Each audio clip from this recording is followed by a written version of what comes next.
Hey guys, this is the last 3 pages of Caged Bird, and since we never got a chance to read them together, I'm gonna read it to you today.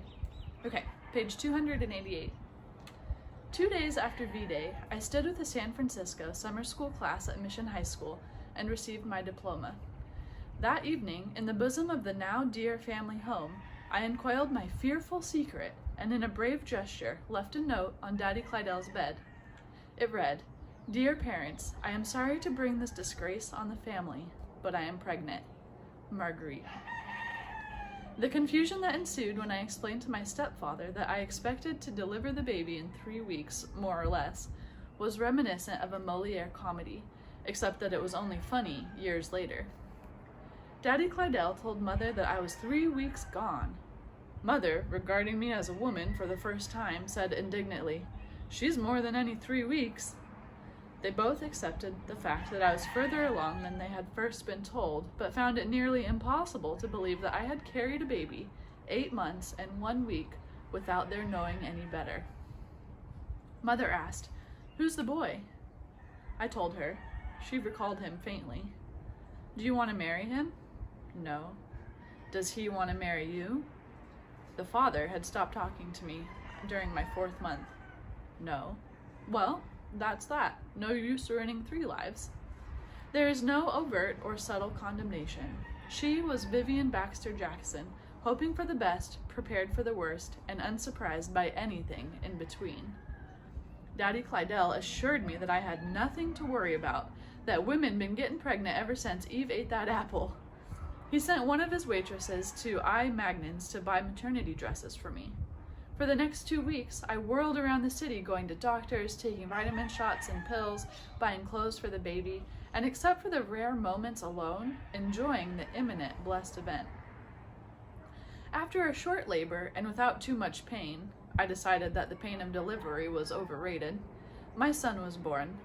Just as gratefulness was confused in my mind with love, so possession became mixed up with motherhood.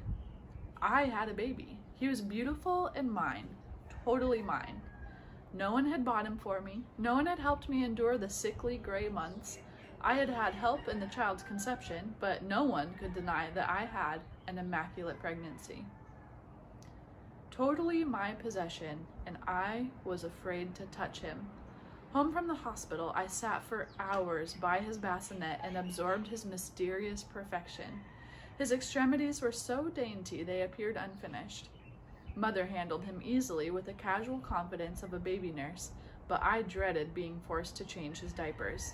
Wasn't I famous for awkwardness? Suppose I had let him slip or put my fingers on that throbbing pulse on the top of his head. Mother came to my bed one night bringing my 3-week-old baby. She pulled the covers back and told me to get up and hold him while she put rubber sheets on my bed. She explained that he was going to sleep with me.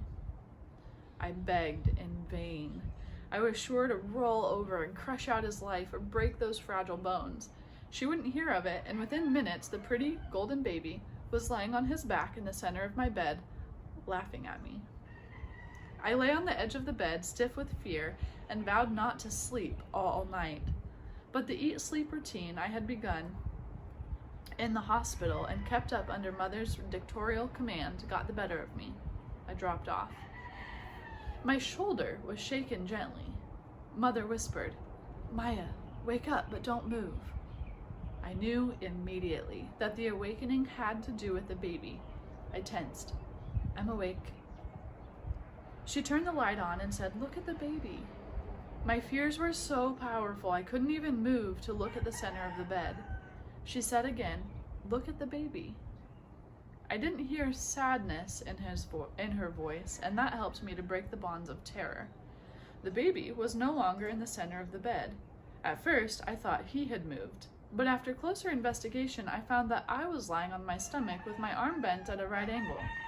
Under the tent of the blanket, which was pulled by my elbow and forearm, the baby slept touching my side. Mother whispered, "See, you don't have to think about doing the right thing. If you're for the right thing, then you do it without thinking." She turned out the light, and I patted my son's body lightly and went back to sleep.